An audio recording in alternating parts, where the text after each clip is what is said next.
It's Wonderful Wednesday, January 20th, and welcome to the reading of the Mansfield News Journal. My name is Pam, and surprisingly, there are no area deaths available, so let's just begin with our first article.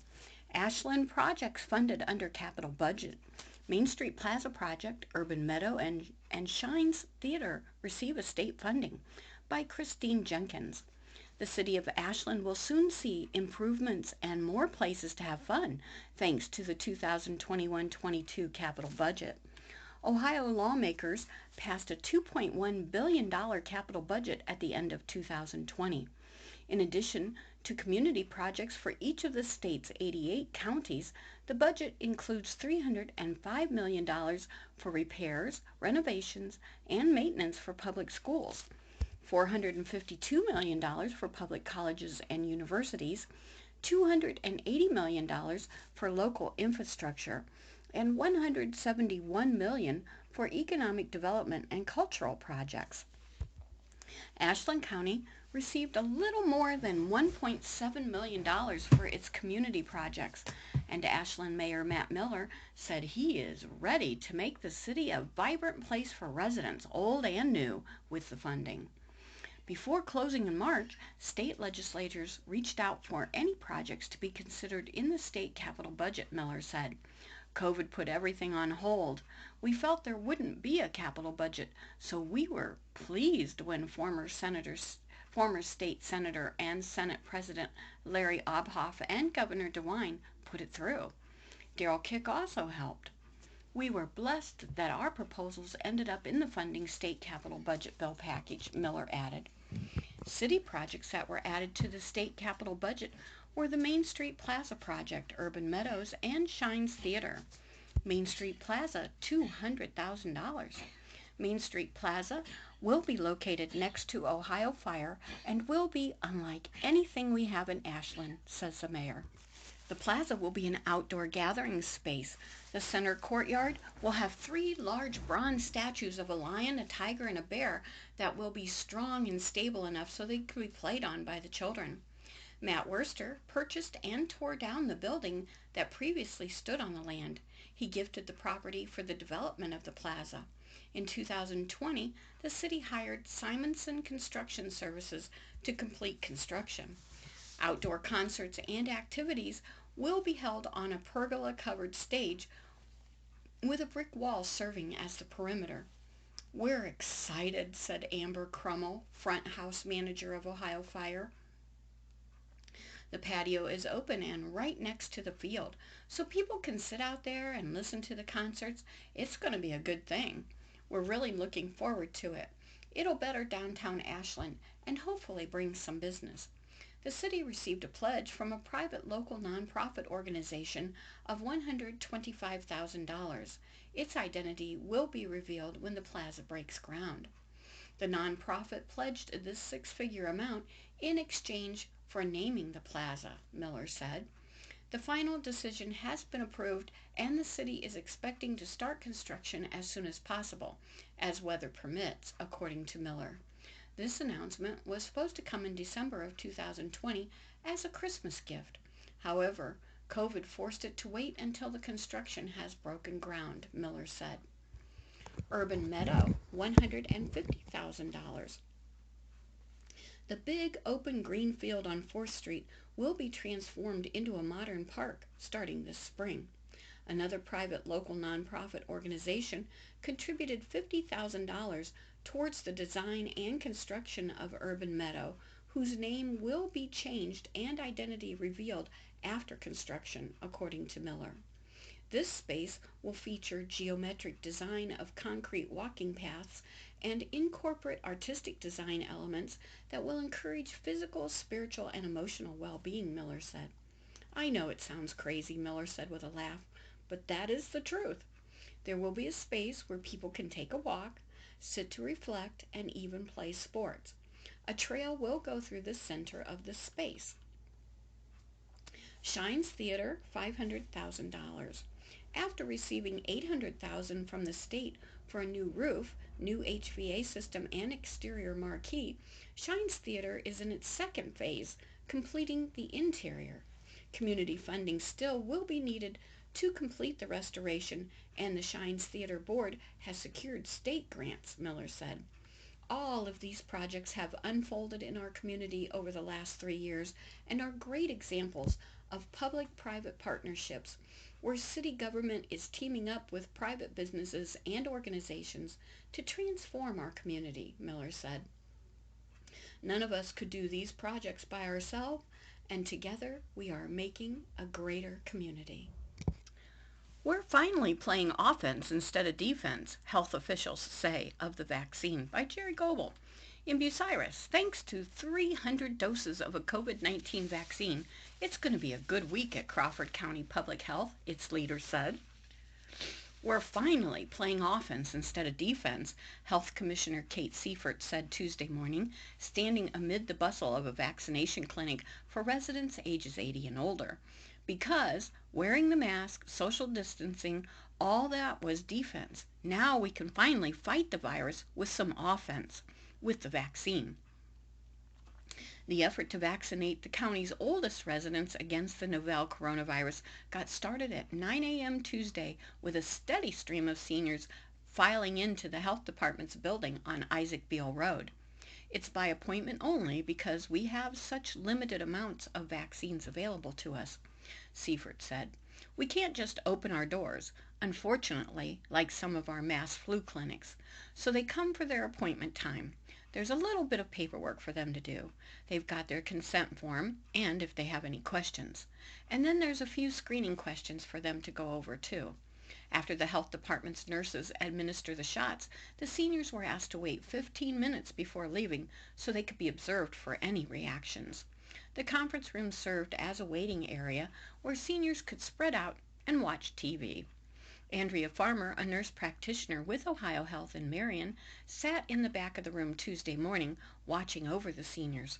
It was her day off, and she had volunteered to help out. I thought this was important, obviously, for the 80-plus population to get vaccinated, said the Bucyrus native who now lives in Delaware. So I came to help out. Additional volunteers were expected in the afternoon, Seifert said. People just want to help, she said.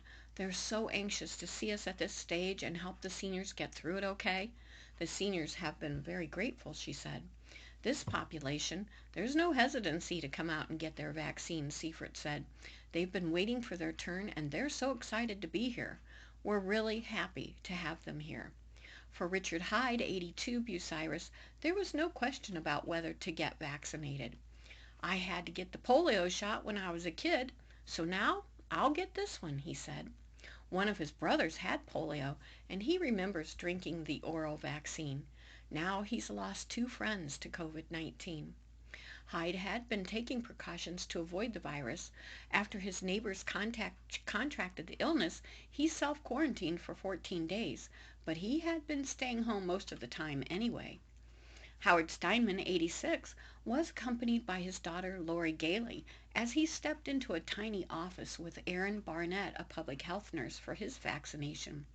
"Hello, have a seat," Barnett said. "All right, everything looks good. Which arm would you like?" Steinman reached out his left arm. "Is this okay?" Barnett asked. "Relax. Okay, sir. Little poke. That's it." "That was easy enough," Steinman said, rolling down his sleeve.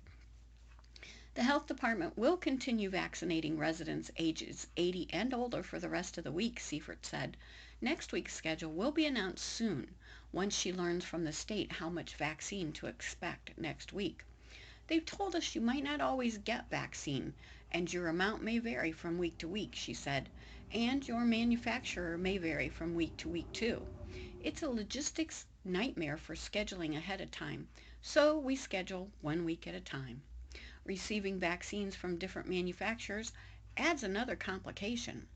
We're receiving Pfizer later on today, and that is on a 21-day cycle for coming back," she explained, referring to the required second dose.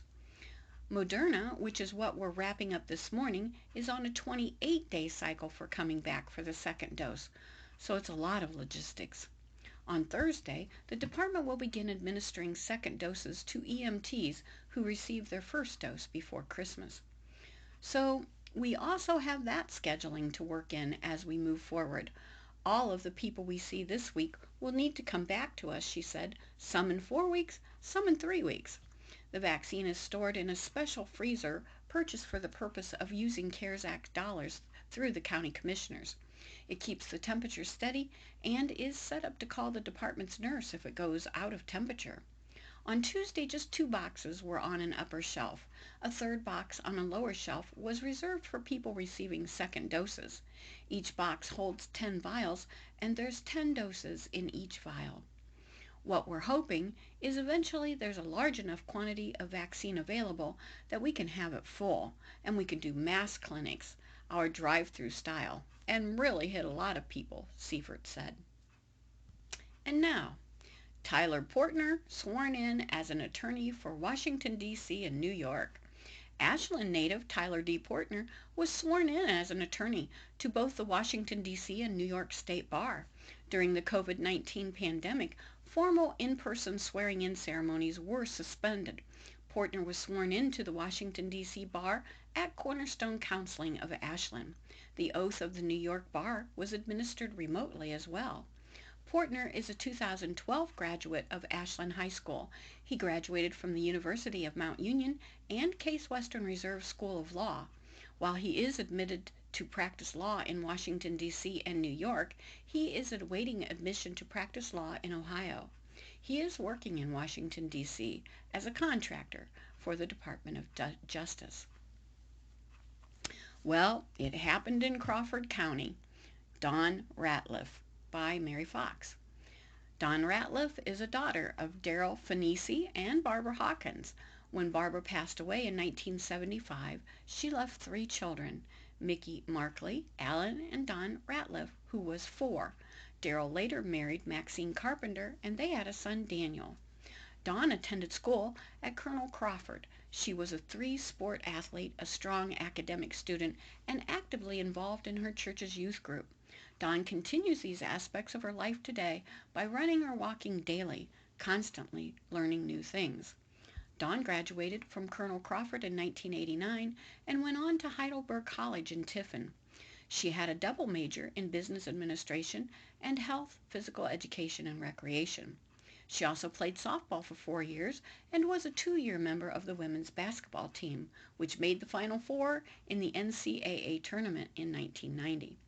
In addition to being a student athlete, she worked multiple coaching jobs to help pay for college and graduated from Heidelberg in 1993.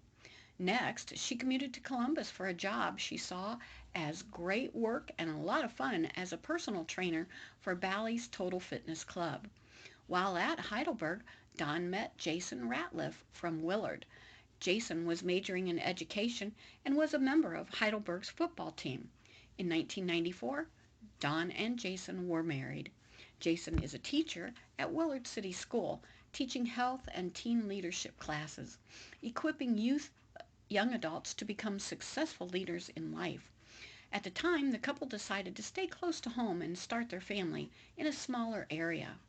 They are proud parents of 2 very hard-working kids. Nicholas is a sophomore at BGSU, and he also owns his own business, NR Auto Detailing. Taylor is a senior at Buckeye Central who excels at athletics and academics. Both are very active within their church and community. Adding to her love for community service, Dawn enjoys helping with the block party with Ms. Miller and other area businesses. The block includes the part of South Sandusky where their business is located, and it is held at Shines Art Park where the old theater stood. They have food, games, fun characters walking around, and the radio station also participates. Each year they're able to raise a couple $1,000s to be donated toward a chosen cause. Another form of Dawn's community service includes working at the food pantry along with her children at the Chatfield Evangelical Pietist Church. Overall, with all of her experience on the boards and serving the community, Dawn is inspired by the words of her pastor, Larry Birch. If God has blessed you, then you should bless others. Dawn is very thankful to be involved in this community and church with her family, friends, and her staff, which includes Lisa, Lori, Cindy, Martha. Dawn's hope is that our community looks for the positive and not the negative in our surrounding. Our next article, Ashland Senior Citizen Center looks back at the good of 2020 by Becky Eichelberger. Wow, it's gone, it's gone. Finally, 2020 is G-O-N-E, gone. Did you begin 2021 by having your pork and sauerkraut? Did you avoid having chicken for New Year's? It is believed by many that we eat pork because pigs root forward and avoid chicken because they scratch backwards. As for the sauerkraut, being a cabbage dish, it is also considered lucky because it's green like money. We want to move forward, not backwards in the new year, and we all know we don't want to repeat 2020. Though 2020 certainly caused much havoc and many uncertainties and hardships, we have learned and had reason to know through all of these long months there is always much for which to be thankful. We know life has been somewhat cruel to many, but stop and think on a personal note. How about teaching us to be thankful for our family, our friends, our home, food on the table, along with some special celebratory events? A milestone anniversary, a wedding, the welcoming of a new someone to our family, a new baby or a new pet, perhaps becoming an all-star athlete, or a standout scholar or musician, and the list goes on. Maybe the year was sent as an awakening, a rekindling of spirit, and a good time to search our hearts for the many wonderful memories and moments of life. Here at the Senior Citizen Center, like many others, the pandemic caused several months of shutdown, and our Board of Trustees searching for some creative ways to support our nonprofit, self-supporting organization. We have so many people and businesses who stepped up to help our center through this whole year of misfortunes for our community. Thank you for the benefit you provide our center.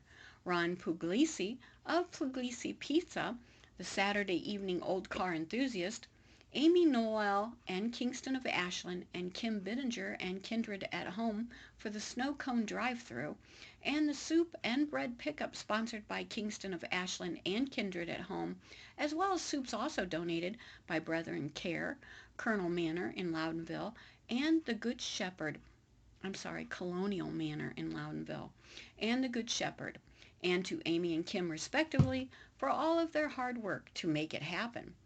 In an effort to help our center, our Ashland County Commissioners provided CARES Act dollars and purchased 2 high-performance air purifiers. Along with their donation, the Rotary Club also purchased 2 high-performance air purifiers, which will allow us 2 in our main activity room and 2 in our thrift shop. We appreciate your generosity and know these will bring somewhat of a comfort level to anyone attending our center. Let's be thankful we live in a town the size of Ashland instead of a big metropolis with all this COVID-19 among us. And even with our senior center being closed for several months, our members rallied around to participate in our annual community project. We feel the importance of giving back to our community each year by adopting another nonprofit or a worthy cause. And this year our Board of Trustees voted to adopt our Ashland City Neighborhood School, Edison School, by purchasing supplies for their classrooms. We are very proud of our members who stepped forward to help with this endeavor. This was for us a good ending to 2020 and a fresh start to 2021. We were blessed to have been selected by the Ashland County Community Foundation for its 25th Anniversary Challenge Grant Award, allowing local nonprofits to create agency endowment funds at the foundation. Upon being selected to receive a $5,000 challenge grant, our center made a commitment to contributing a matching $5,000, thus creating a new $10,000 agency endowment fund for the senior center. For a better understanding of this agency endowment fund, it is a permanent fund that generates investment income year after year, which is distributed to our nonprofit organization in set annual payments, or reinvested in the fund to grow over time. The earning distributions from agency endowment funds provide an ongoing source of income for the Senior Center's operations and programs. This type of endowment also provides the opportunity for our center to receive planned gifts of various types. We are located at 615 West 10th Street and are open Monday through Thursday, 9 a.m. to 4 p.m. Our thrift shop, Bargains in the Belfry, is open Monday through Thursday, 10 a.m. to 1:30 p.m., with donations being accepted until 1 p.m. on those days. Chair Caning is still doing business by helping you with some caning projects you may have determined should be done this year. The caning crew is available on Wednesday mornings for inquiries, though caning inquiries can also be made through our office on other days. At the close of our monthly board meeting, we share in a once-around where board members share many things about the center, our happenings, and even things going on in their personal lives. At the December meeting, board member Cindy Hamilton reminded us to look through all that has happened in 2020 and be reminded of the good of 2020.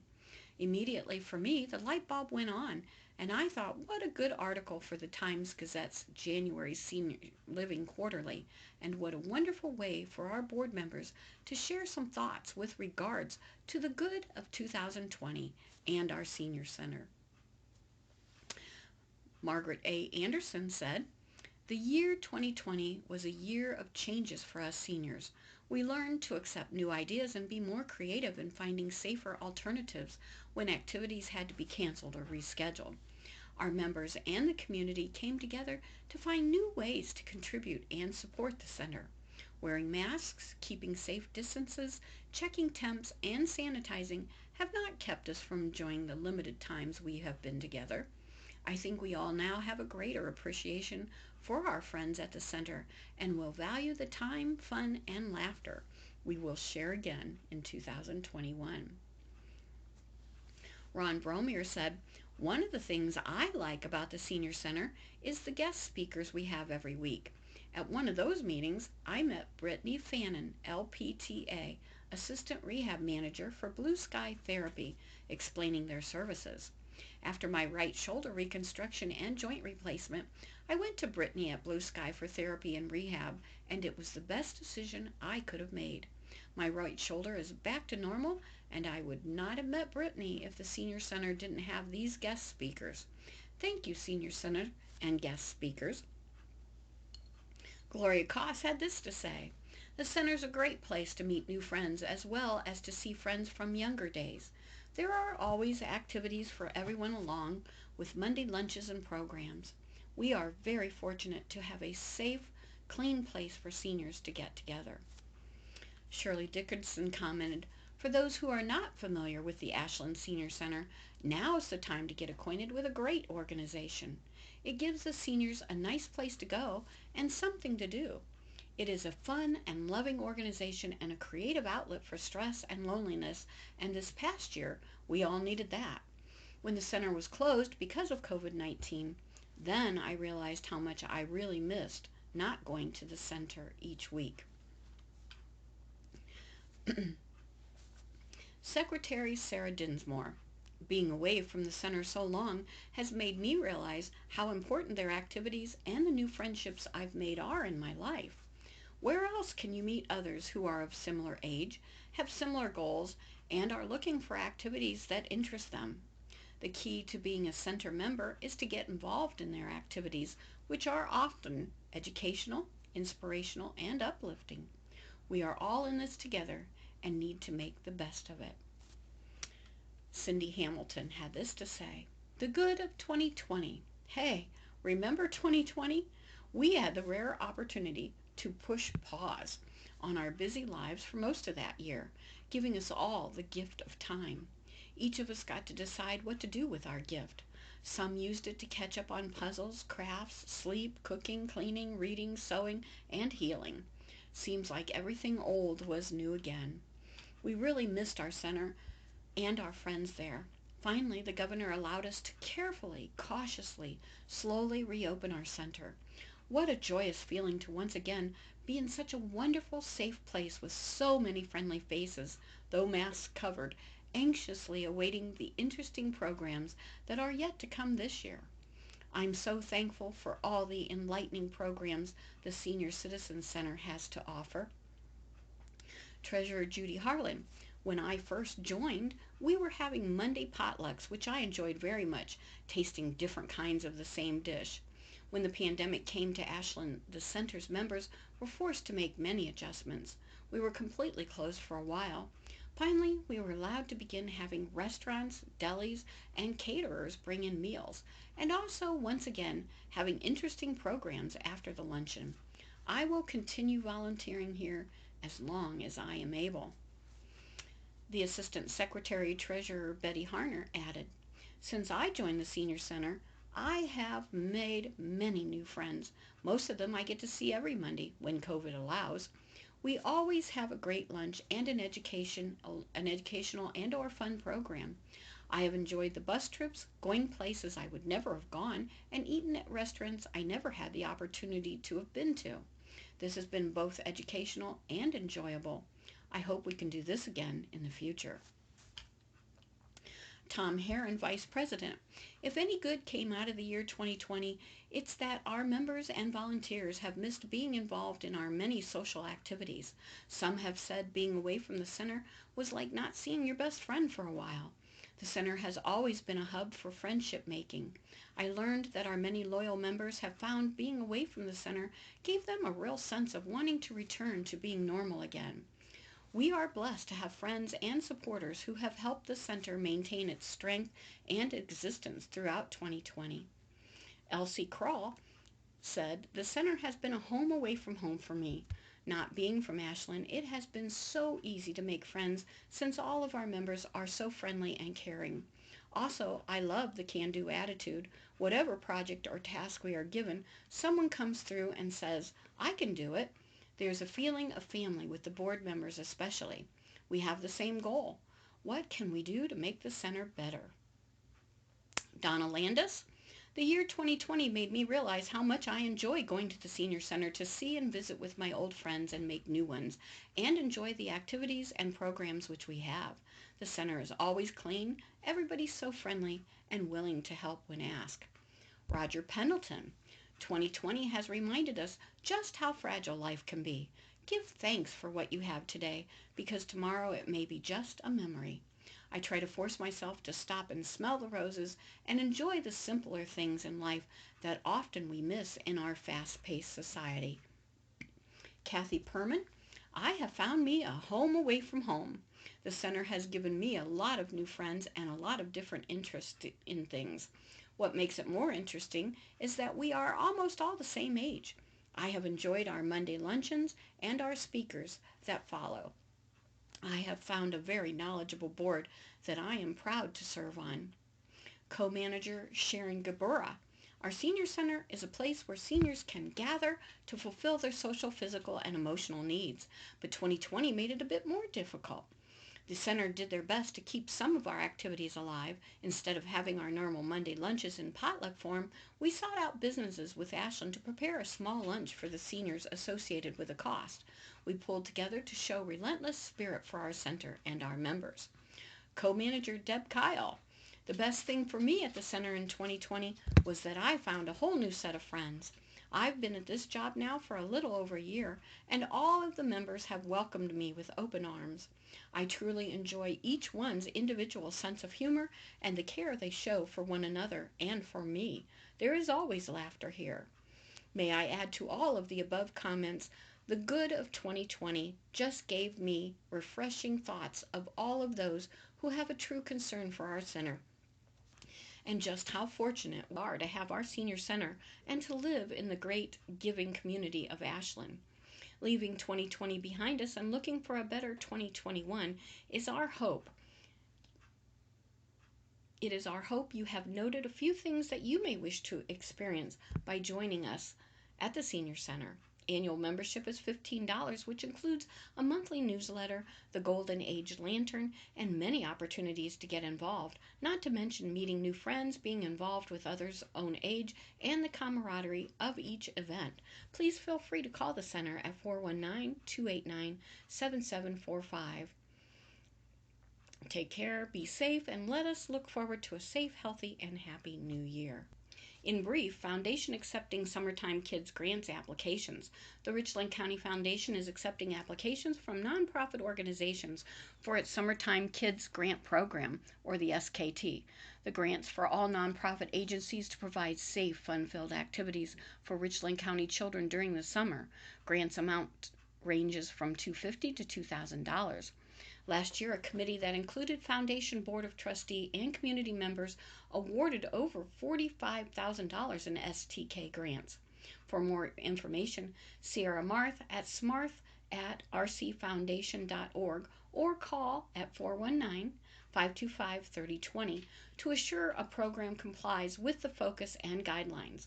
The deadline to submit an STK application is midnight February 12th.